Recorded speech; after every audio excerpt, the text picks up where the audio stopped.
An excerpt from the book, Many Traditions, One Covenant, Joseph Cardinal Ratzinger. It is not disputed that the four institution accounts, Matthew, Mark, Luke, 1 Corinthians, on the basis of their textual form and the theology it manifests, can be divided into two groups: the Markan-Matthean tradition and what we find in Paul and Luke. The main difference between them lies in the word referring to the cup.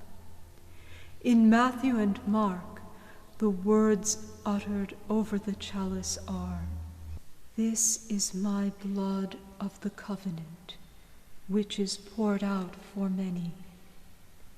Matthew adds, "for the forgiveness of sins." In Paul and Luke, however, the cup is referred to in these words, "This cup is the new covenant in my blood." And Luke adds, "which is shed for you." Covenant and blood stand here in grammatical apposition. In Matthew, Mark, the gift of the cup is the blood, which is further defined as the blood of the covenant. In Paul, Luke, the cup is the new covenant, which is described as ratified in my blood. A second difference is that only Luke and Paul speak about the new covenant. A third important difference is that only Matthew and Mark give us the words "for many." Both strands of tradition base themselves on Old Testament covenant traditions, but each strand selects a different reference point. In this way, all the essential covenant ideas flow together in the ensemble of utterances at the Last Supper and are fused into a new unity.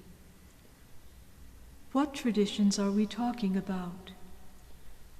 The reference to the cup in Matthew and Mark comes straight from the account of the making of the Sinai covenant. Moses sprinkles the sacrificial blood first on the altar, which represents the hidden God, and then on the people, saying, "Behold the blood of the covenant which the Lord has made with you in accordance with all these words." Here, very ancient concepts are taken up and elevated to a higher plane. The scholar G. Quell has defined the archaic idea of the covenant as it appears in the stories of the patriarchs.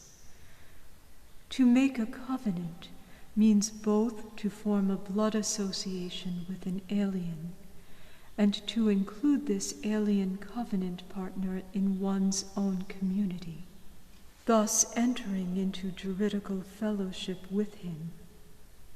The fictitious blood relationship thus created makes the participants brothers of the same flesh and blood.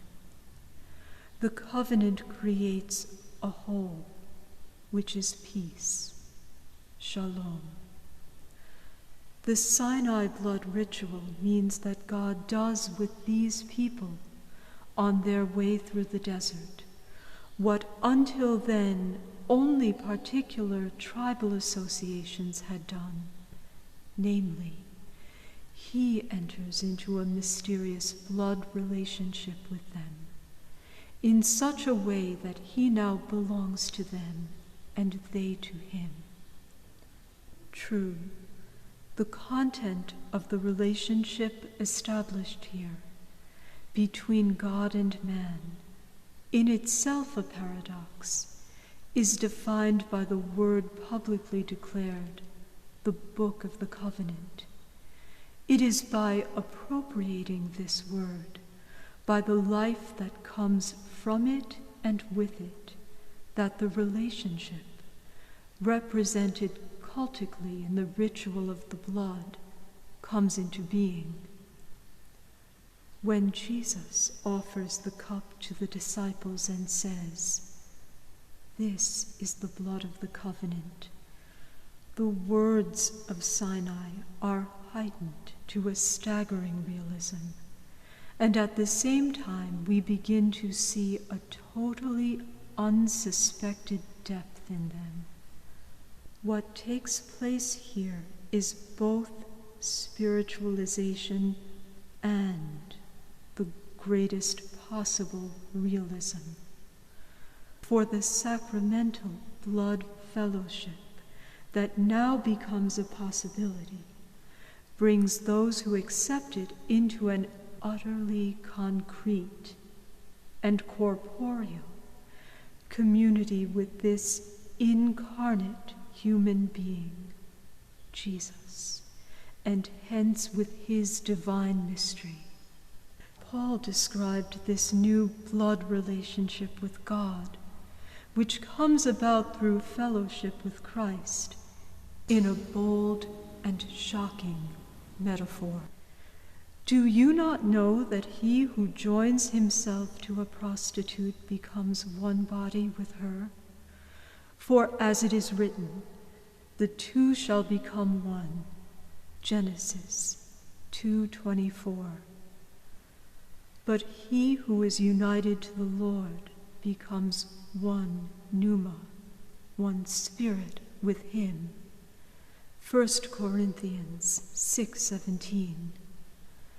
These words present us with an entirely different kind of relationship, a sacramental relationship with Christ, and hence with God, detaches man from his own material and transitory world, and lifts him up into the being of God, to which the apostle gives the word pneuma.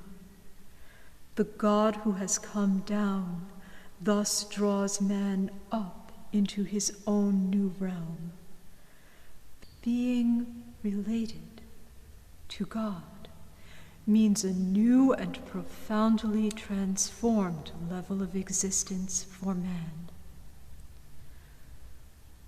But how can what is specific to Jesus be communicated to men?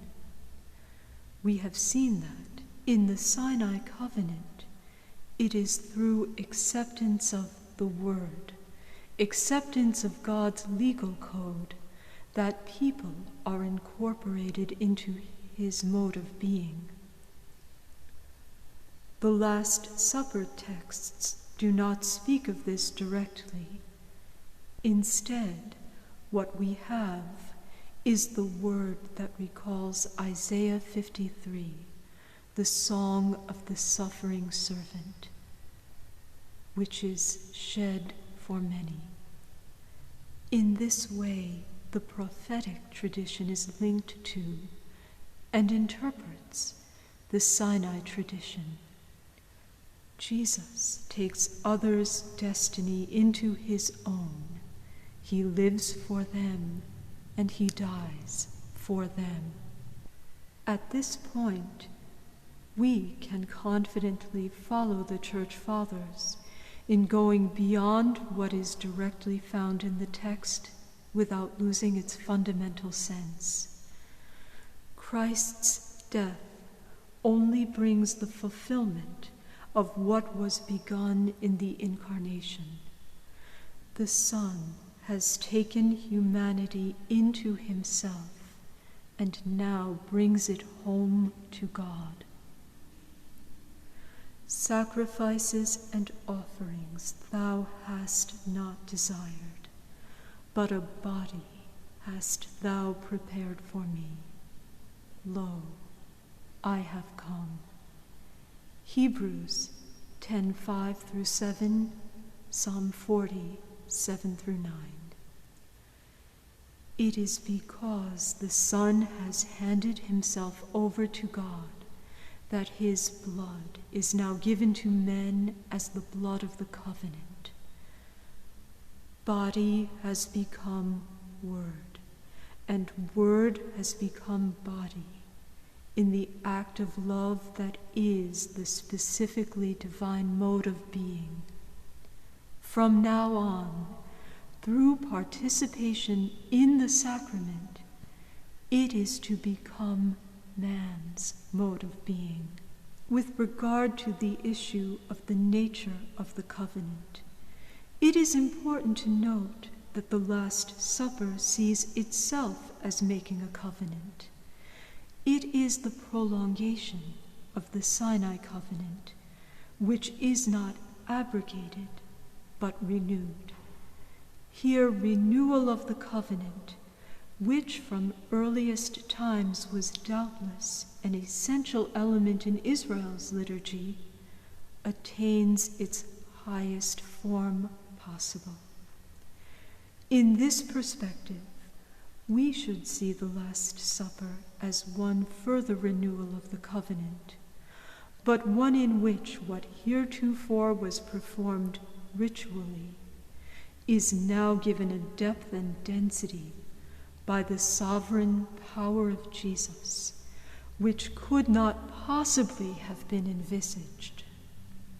This may also enable us to understand that both the letter to the Hebrews and the Gospel of John, in Jesus' high priestly prayer, go beyond the traditional link between the Last Supper and the Pasch, and see the Eucharist in connection with the Day of Atonement.